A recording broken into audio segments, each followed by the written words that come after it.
السلام عليكم ورحمة الله وبركاته. ازيكم حبايب قلبي؟ عاملين ايه؟ وحشتوني جدا جدا من الفيديو اللي فات. النهارده حبايبي هنعمل مع بعض تورتايه مقاس 25 في 25.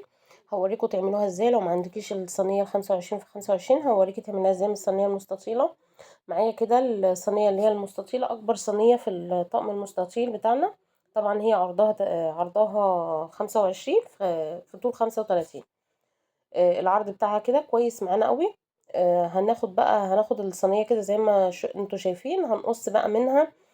هنحاول ان احنا نعملها مربعه، نعملها 25 في 25. فانا قست بالمزوره بتاعتي كده، او لو عندك مسطره هتقيسي بيها. وهتاخدي شويه من هنا، يعني هتقطعيها جزء من هنا وجزء من هنا. الجزئين يكونوا قد بعض طبعا بعد ما تقيسي المقاسات بتاعتك الكويسه. طبعا انا زي ما قلت لكم عايزه عرض 25 والطول 25 برضه. فانا ظبطتها كده على المقاس، وقسمت من هنا ومن هنا. و...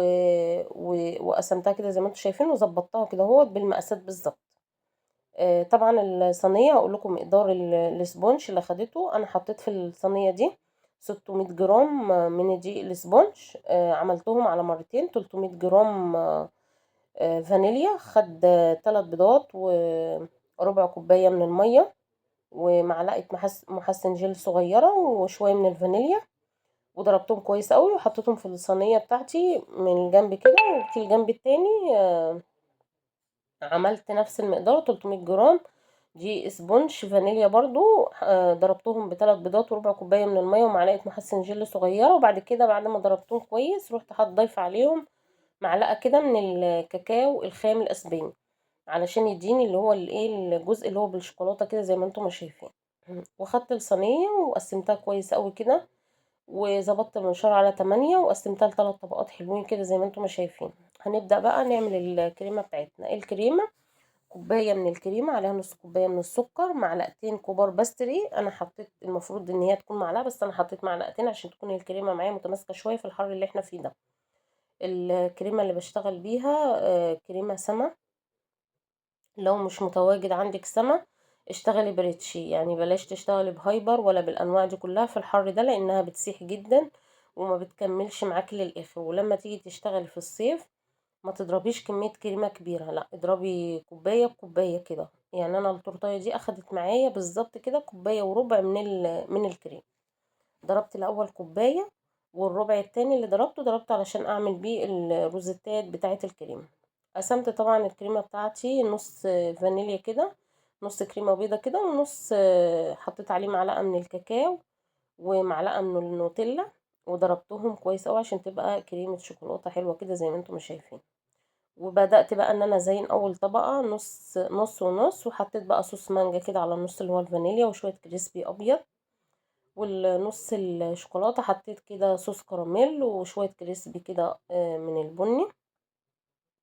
وهحشي بقى الطبقات كده زي ما انتم شايفين، كريسبيات وصوص مانجا، صوص فراولة، نوتيلا.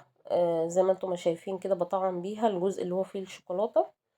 طبعا ده لو ما عندكيش بقى مكسرات، لو عندك شوية مكسرات هتحطي بقى. طبعا انا ما كانش عندي مكسرات في التوقيت ده، فاستكفيت بالكريسبي وحشو الصوصات. هكرر بقى الموضوع ده كده الطبقات بتاعتي كلها ما عدا اخر طبقة مش هحط على وشها حاجة. هغطيها بقى بالكريم كده زي ما انتم شايفين. وكنت عاملة بقى جناش الشوكولاتة ده زي ما قلت لكم قبل كده، بعمله ب 200 جرام من الشوكولاتة، عليهم ربع كوباية كده من المية.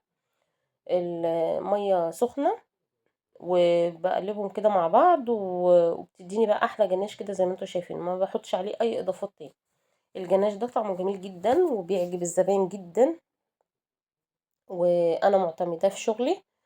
حلو قوي، مش مكلف، وجناش اقتصادي مش مكلف خالص. اهو كده حزمتها كده بالدربات كده بتاعه الشوكولاته كلها.